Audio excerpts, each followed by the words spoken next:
meeting to order at 1 o'clock, and we'll start with the volunteer pension board meeting. Chief, anything we have to? Yes, sir. We do have a couple items this evening or this afternoon to have you address. We have one volunteer separation. Brandon Visser, here from 2016 to 2018, he was hired by the State Patrol. And is probably in the academy right about now, so his time is being utilized for that. And we'll be looking for your approval on his separation. I move to approve. I'll second it. All fair say aye. Aye. Okay, and then we should also approve the April 19 minutes from the last meeting. I will make a motion that we approve those. Is there a second? Second. Second by Commissioner Fidel. All fair say aye. Aye. We have an eligibility. Yes, Mr. Commissioner, we have a pension eligibility this afternoon. His name is Kent Bunker, a District 3 volunteer, District 3 and 13, and he was here from 1975 to 1989, and he's looking to get his volunteer retirement. You'll see an approval on that. I move to approve. Second. Moved and seconded. All in favor say aye. Aye. What was his name? Kent Bunker. Oh, okay.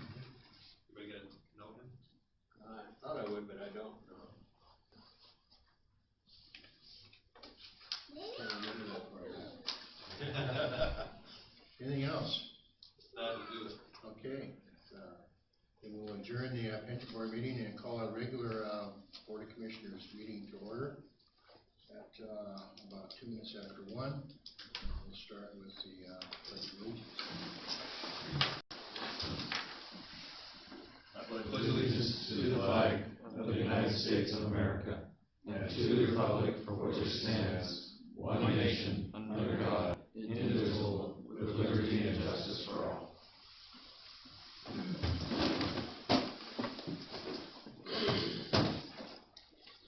Okay, it'll be time for roll call, and for the minutes, I would note that Commissioner Ansel has been previously excused.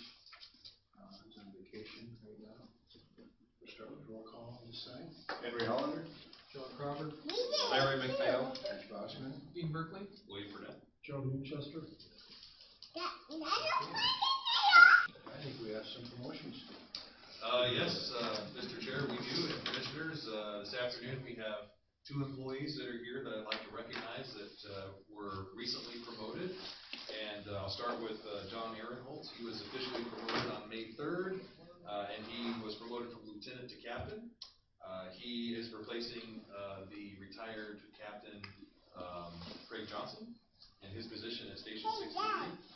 John recently completed a promotional process that consisted of an application process, written exam, an assessment center, and a chief's oral interview, and was the lone survivor of that process and did a wonderful job. And so he is going to be promoted to captain, and his official date was May 3rd. He's already started. And then we also have Jeff Hofstad. He was officially promoted to lieutenant from firefighter, also on May 3rd. And his vacancy obviously is due to John promoting up to captain. And Jeff was successfully promoted off the existing lieutenant's list. He also did a lieutenant's process about 2 years ago and went through the same kind of a process. And today it's my honor to formally recognize both of them for their accomplishments and their dedication to North Walker Fire Rescue.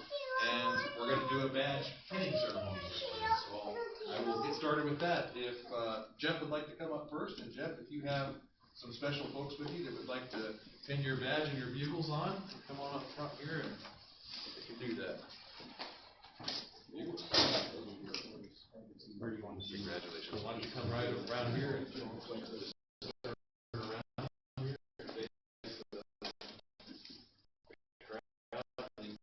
Pictures of you.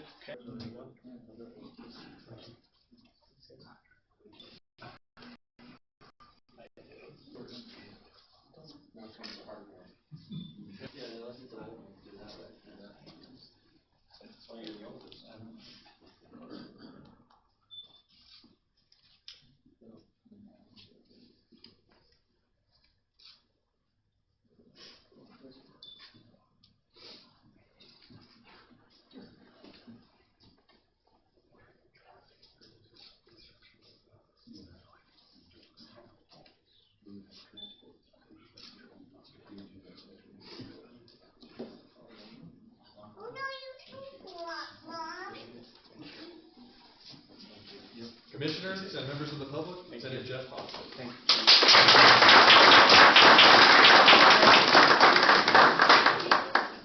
Congrats, Jeff.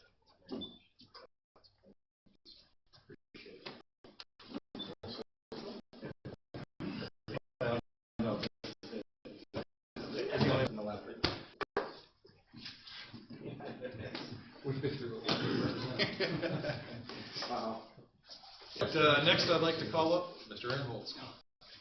Family with you, that'd be great. You want me to get my family out? Pretty interesting. I think that'd be great.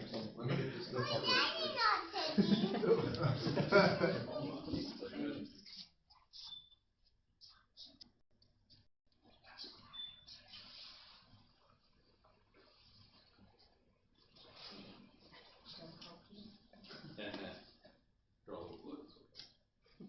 Yeah, we're six of that.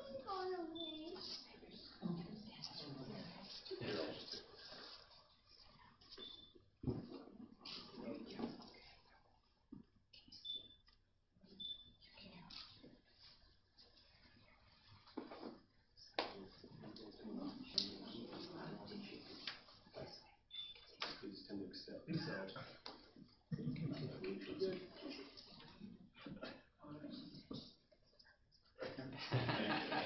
All right, thank you very much.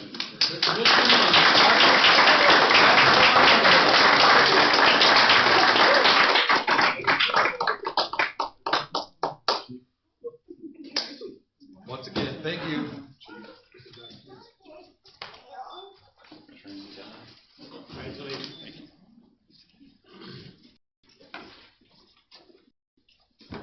Mr. Chair, that concludes the presentation.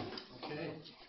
Thank you, family who have come. Appreciate you to this, and congratulations to you guys. Well deserved. Thank you. We'll move on to the consent agenda. Is the next thing on the item, on the agenda. So I have the numbers in front of me here. If you want to look along with it. There's no public comment. On the consent agenda, the April 19 meeting notes, the April 21 work session, staff reports, financial reports, and the vouchers. And the direct deposit payroll of $271,189.76. The non-direct payroll for April, $4,661.66. Non-direct payroll, $4,897.16. Benefits voucher, $174,168.86. Monthly expenditure voucher, $70,207.76. Capital projects apparatus, $4,871.60. A motion to approve the consent agenda as presented. I move to approve the consent agenda. Okay, moved by Commissioner McPhail, and I'll second. All in favor, say aye. Aye. Okay, it's unanimous. And we'll move on to Commissioner meeting reports. And I'll start with the one that Bruce handed out. Bruce is gone, and he attended the Blaine City Council meeting, and I put the notes that he sent me in your packet. And I think, Henry, you wanted to talk a little bit about it. So what's happening at the Blaine City Council right now is there was a 3-member change in the council, so there's a whole new makeup of folks on there. And every time that happens, they always want to talk about impact fees, because some boards think impact fees slow down construction, and some say that impact fees do not slow down construction. So about 6 or 7 years ago, they did totally away with impact fees, and it had no effect on the construction level of the city at all. So then a couple of years ago, they put them back in, and now we have a brand new council, and they want to revisit impact fees again. So their impact fees have to do with traffic, parks, and emergency services. So right now what they do is they enforce our mitigation fee schedule that we use in the rest of the county. And what they want to do, let me backtrack. Our mitigation fees begins if your project trips the SEPA threshold, which is somewhere around 5 homes or more, or anything commercial. It's kind of the SEPA threshold. If you're going to build a single-family home, it doesn't require the SEPA, and so there is no mitigation fee to us for that. So right now, that's what they've been enforcing, and what they're wanting to do is do totally away with the SEPA threshold and charge our impact fee on every type of construction. So if you're gonna build a home in the city, you'll pay the district's, regardless of the size. If it's commercial, you'll pay for the square footage. And so they're redoing their language, and actually, I just got about a 20-page document this morning on that I'm reviewing.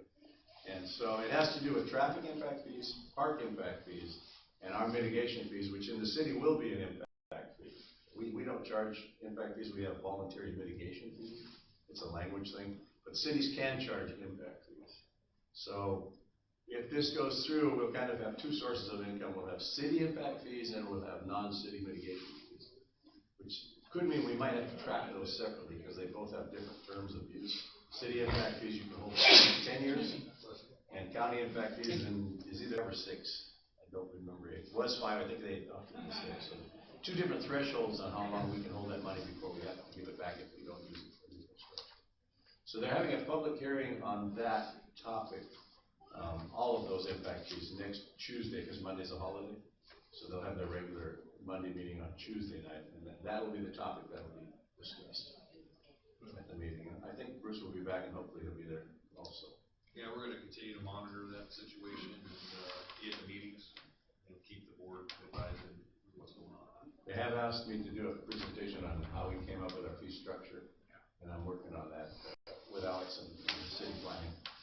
So, we may do a standalone presentation, or they're thinking of putting all of the presentation into one, all three of them into one.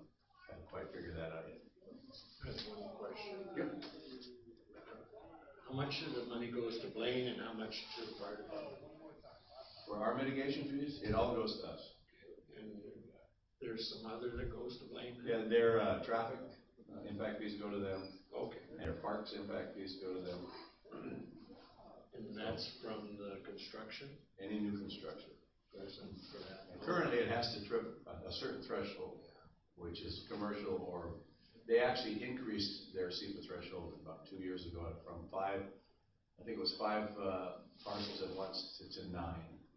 So they have a slightly different SEPA threshold than the rest of the county.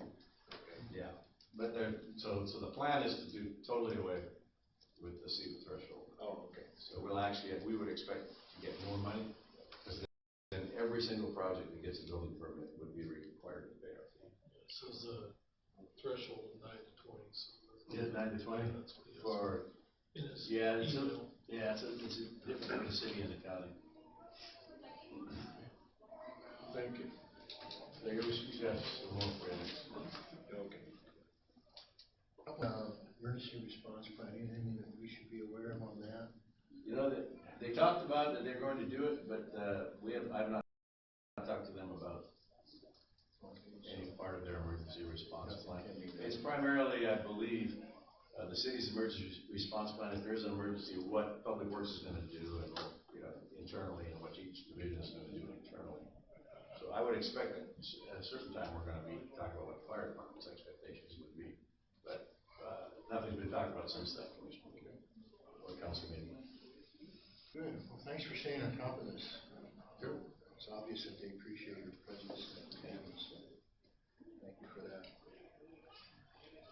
Yeah, any other committee reports? Went to the All County Commissioner meeting here last week. I was there. Not much was discussed. The Commissioner Board is looking at holding a seminar like they do in Chelan here locally, probably somewhere in Salish, for next year or late this year. And there was talk about that, talked about FARs, Calder and Western are going to be doing that next year. So they talked about hiring a couple of radio managers. So it's basically talking about, once I get the minutes out for them as well. Great, thank you. Okay, anything from the local? Legal issues. The one thing that I wanted to bring to your attention is the alternative fuel statute that was passed back in 2007 by the Washington State Legislature. It mandated that all state agencies, to the extent practicable, state agencies convert their vehicles or purchase new vehicles that operate either on electricity or some kind of alternative fuel. They're required to satisfy the 100% requirement to the extent practicable by 2015. For local agencies, that date is June 1, 2018. Now, the fortunate thing is, fire departments, you can be exempt from that statute if you pass a resolution to that effect. We don't have, I don't know if we use over 200,000 gallons of fuel a year or not. If we do, then our reporting requirement starts June 1 of this year, and otherwise it's later. But what we will have at the next meeting is just a form resolution to bring to the board. I suspect that the recommendation from staff is going to be just to exempt the district. Most of the districts that I work with are doing exactly that. They're exempting themselves from that requirement.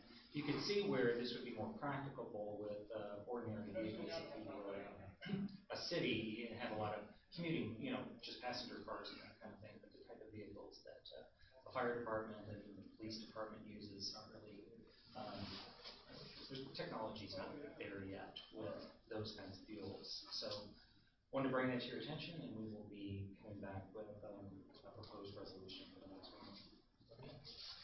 Thank you. Andy, you want to put that on new business for our next meeting? Unfinished business, semi-annual roof.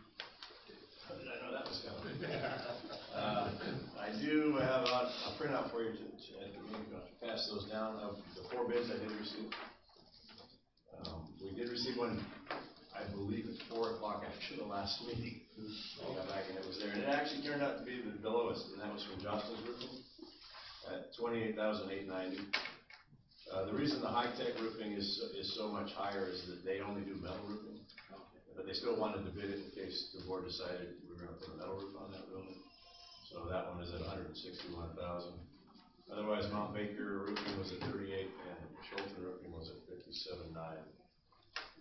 All roughly the same amount of work and the same type of shingle. The shingle has to meet the SRA requirements for semi-annual. They have a standard for roofing material.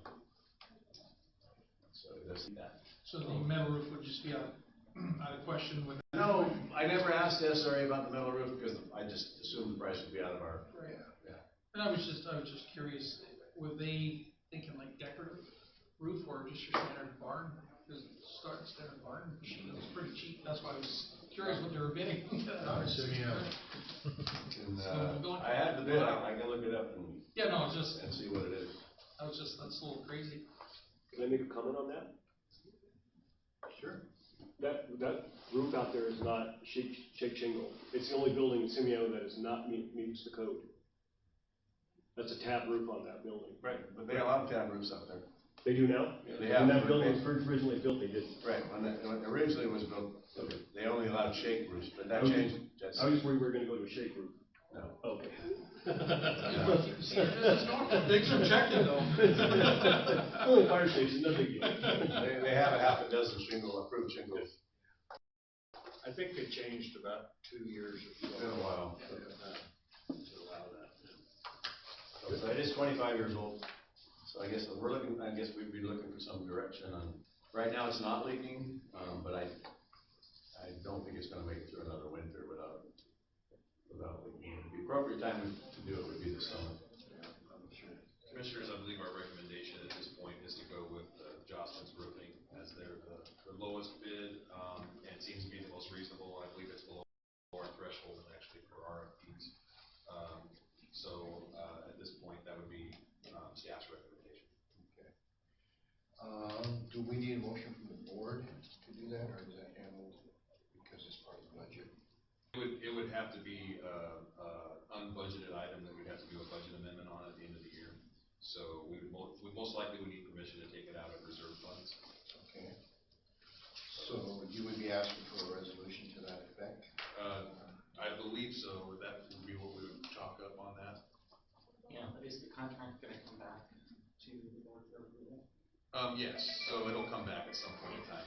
So we could give you direction to go that way, and then when the actual contract comes up, it will come before the board. That makes sense. Okay? You all okay with that? I am. Dave? Yeah, I'm fine with that, yes. Okay, sounds good. Ground Emergency Medical Transportation Program. Okay, let me give the commissioners an update on EMT application process and our cost analysis report that was developed for us. We met with PCG, Public Consulting Group, about 3 weeks ago. They went over our cost analysis in detail with us that we had them develop. I believe, commissioners, about 2 weeks ago, I sent you a copy of all that information, just so you'd have it ahead of time, so if you had any questions. But in your packet, you'll see that I included the actual letter that they sent us and the estimates of what our payout for fiscal year 2017 is going to be. So overall, the main points that I want to get across to you is after all the analysis was done, the cost of an actual transport for us came out at $5,078. That's the actual cost of what a transport costs the district to make, based on all the factors that PCG put in, all the data and information that we sent them on our budget and our call volumes, and they take into account everything that goes towards EMS. So it could be as much as the percentage of a uniform cost for that personnel, or fuel cost, or whatever. So all those costs go in, and they get very detailed, and that's how they come up with that number. So that being said, that our managed care and our Medicaid calls will be charged to Medicare for the cost of the $5,078 per transport. Now, we don't get the entire cost of the transport. We only get a percentage of that back, and it's called the FMAP. And the FMAP, in this case, is being calculated at 50%. So we get 50% of that transport cost back for the Medicaid and managed care transports that we do. It's a sliding scale based on when the individual signed up for managed care.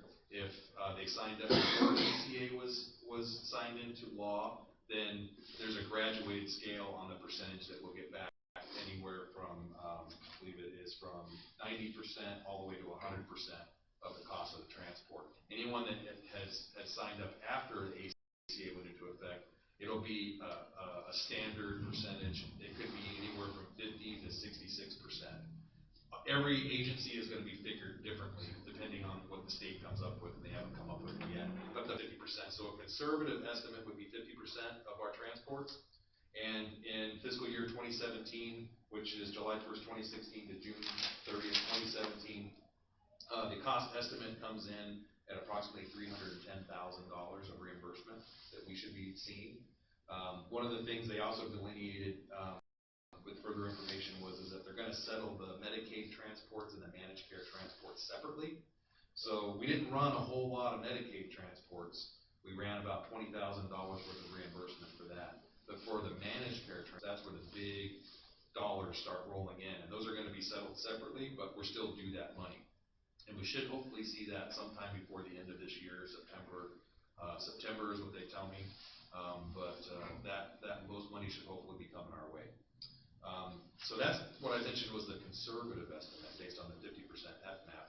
The more optimistic estimate, which I included in your packet, is at the 66% FMAP. Now, we don't know where we're going to land in there yet based on what the state's going to figure. But that estimate comes out at about $100,000 more, so about $410,000 in monies owed to us by the government. So, note that I did put in also, we put in for 2018 and 2019 fiscal years, whatever those turn out to be.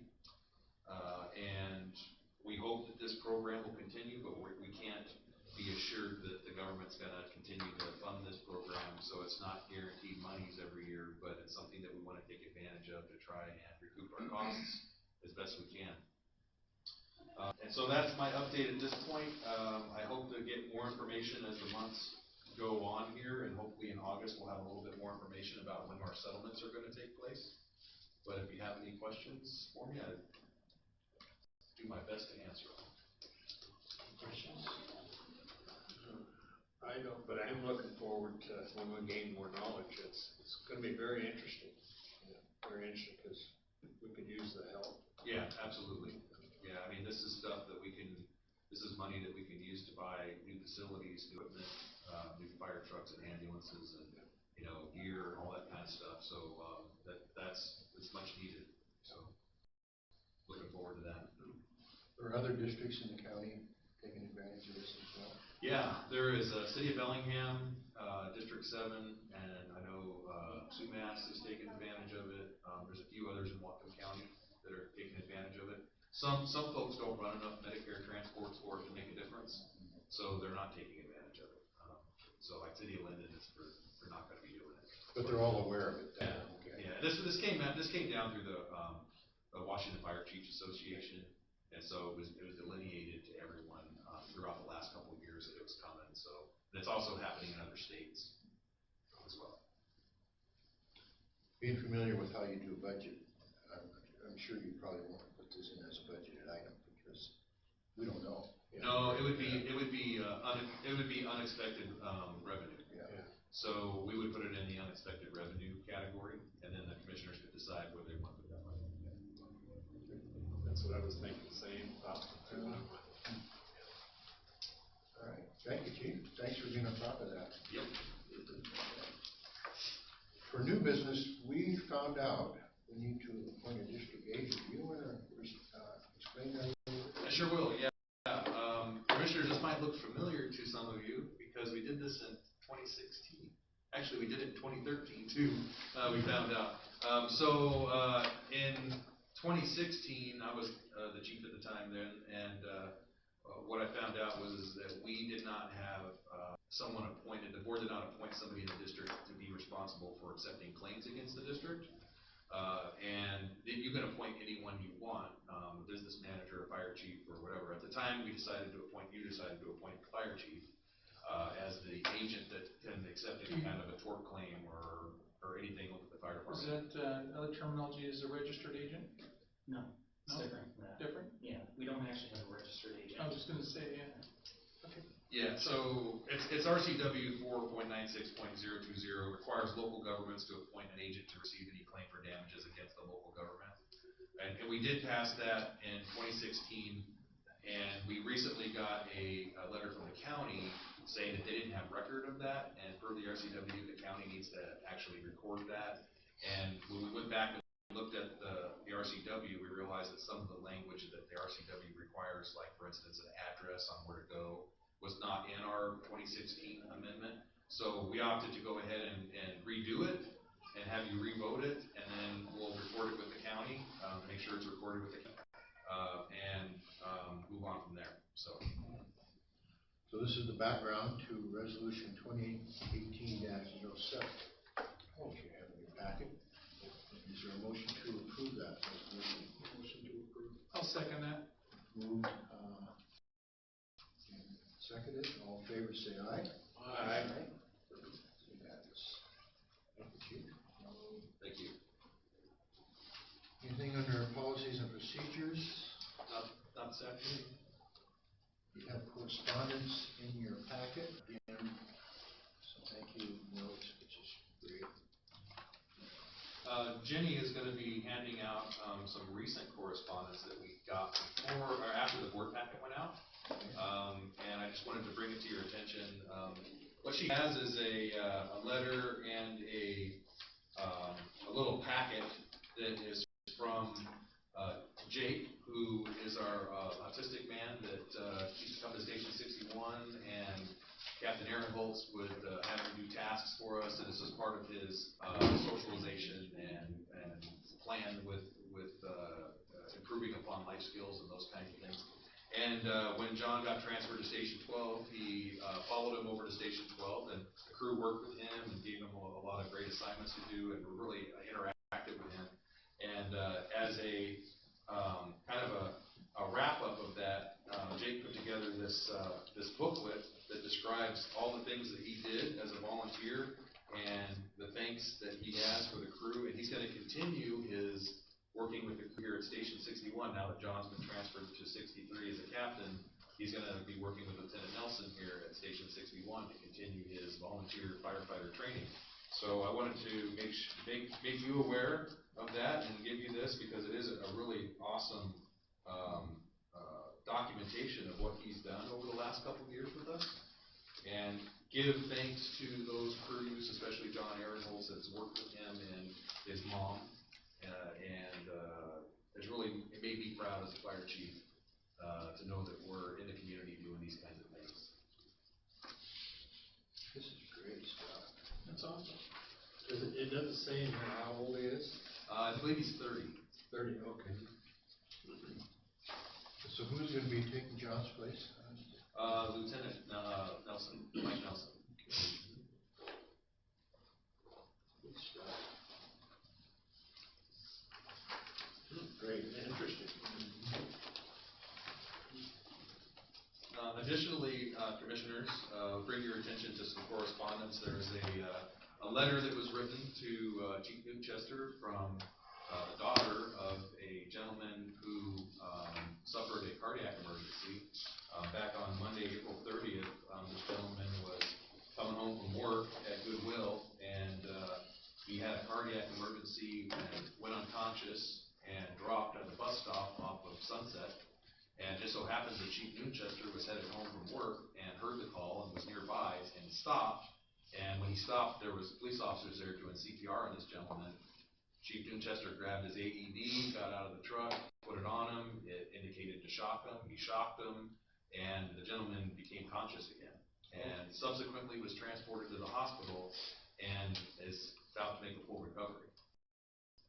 So I wanted to share that with the board because it's not every day that we do make a difference in people's lives, but that particular day, being in the right place at the right time and having the right training, Chief Newchester, I think, made a difference in this individual's life. And they certainly are grateful for that, and I wanted to announce that to you.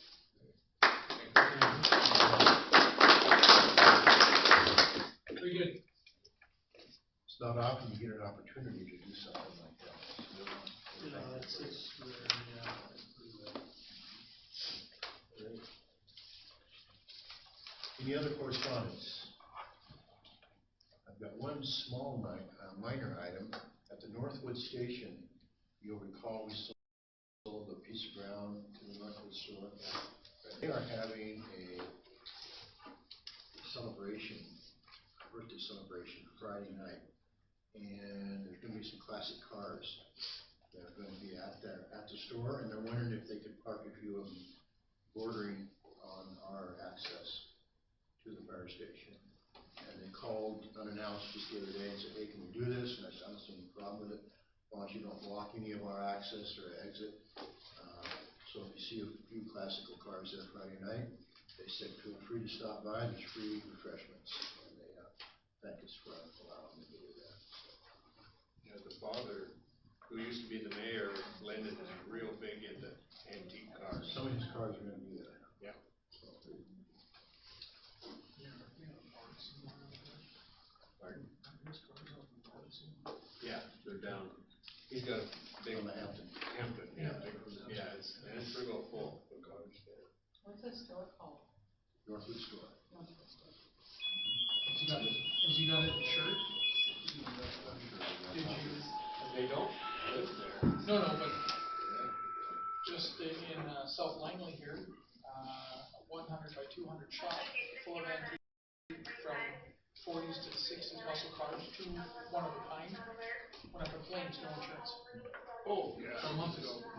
So it's just like, really, another barn? That's terrible. Okay, the next is June 21. How's that look on calendars? I think that is fine. I'll just, I'm sorry, go ahead. Oh, I think I can make June 21. Okay, that should be. Yeah, I'm good for June 21 at this moment. You're on vacation. Well, we'll change it then. No, yeah, we'll change it. I was just gonna mention he's on vacation. You guys are around then? We're around, yeah. Okay, anything, Dean, you think that's okay? Yeah, I'm good. All right, The only one that may be an issue is our July 19th, tentative July 19th one. That's the only one I can see at the moment. okay, for agenda items for the next meeting, would be unfinished business will be the fuel tax exemption resolution. Anything else on our message? Well, I had one small question on this note from Jared Peters family. What occurred with that note? Or I mean, what was the, maybe Henry knows. It was a cardiac and she passed away. Oh, he did pass away. She did, his Oh, wife. okay, okay. And I see that the firefighters are mentioned right now.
Adam Smith. Yeah, that's good. Okay, anything else? If not, we're going to adjourn for executive session per RCW 4230, 140, section 4A, for effective bargaining discussions. So, anticipate Less than 20 minutes. less than 20 minutes. So we will re-adjourn by 2 p.m. or earlier. All right.